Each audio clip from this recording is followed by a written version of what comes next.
All right, welcome back to Yahoo Finance Live. Miles Ellen here in New York. We're joined now by Blackstone CEO and Chairman Steve Schwarzman for a little bit more on what that firm is doing to help the New York area. Mr. Schwarzman, thanks for joining the program. I was listening to Andrew Cuomo's press conference today. All of a sudden, I heard Blackstone. Tell us a little bit about the program you guys announced and what you're doing to help the New York area here.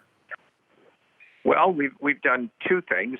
We've committed a total of $15 million, and 10 of it's going to Governor Cuomo's First Responders Fund, and another $5 million is going to organizations serving healthcare workers, making sure that they have places to live and eat and provide other types of support for them. And the reason we've done this is, of course, New York is facing an enormous crisis. I guess they've got close to half of the cases in the United States. And Blackstone is a New York-based company. I'm a New Yorker.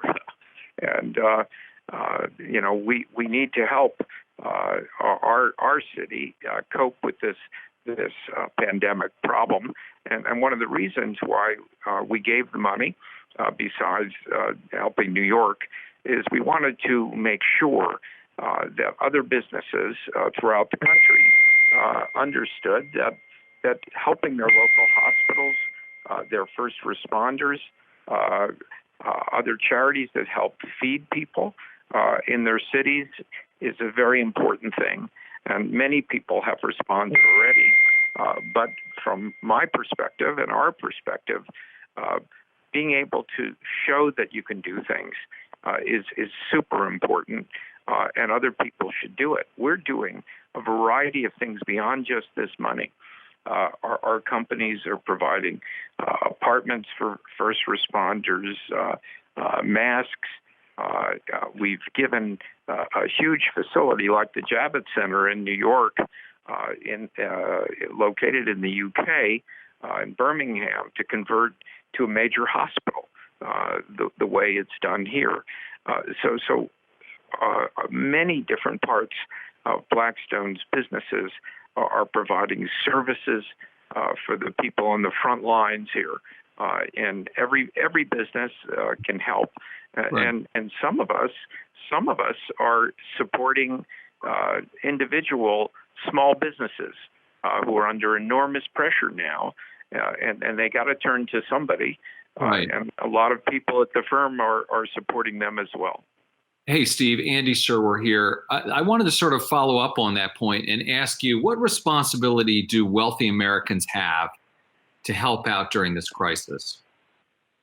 Well, I think you're seeing it, and people are responding all over the country. I think every citizen needs to help out, and if you have more resources, then you help out more. What you're seeing from us with this $15 million from the firm is a bit of a tip of an iceberg in terms of the number of things we're trying to do around the country and around the world with our people. Hey, it's Jen Rogers here. You said you're a New Yorker. Blackstone's a New York company. Do you think that New York can survive this and come out on the other end? Because a lot of this revolves around density issues. Are people going to want to stay in New York? Will companies leave New York? New York will definitely survive this. This is a virus that should have a vaccine in the next 12 to sort of 18 months, which will really make a huge dent in people's concerns. It may be possible, and it's just sort of unpredictable, that there will be other medical things that can happen in the meanwhile to make people feel more comfortable. I think nationally, we're going to need what is called massive testing, so that we can test every week or two a very, very large percentage of the American population. And if you find somebody who's got a problem, they go home and spend 2 weeks, but everybody else stays in the workforce. If you know that the person to your left and your right is got no problems, you're going to be a lot more comfortable. You'll go back to assembling, whether it's for conventions or sporting activities. Right now, we don't have that procedure in place, so people are more concerned, and rightfully so.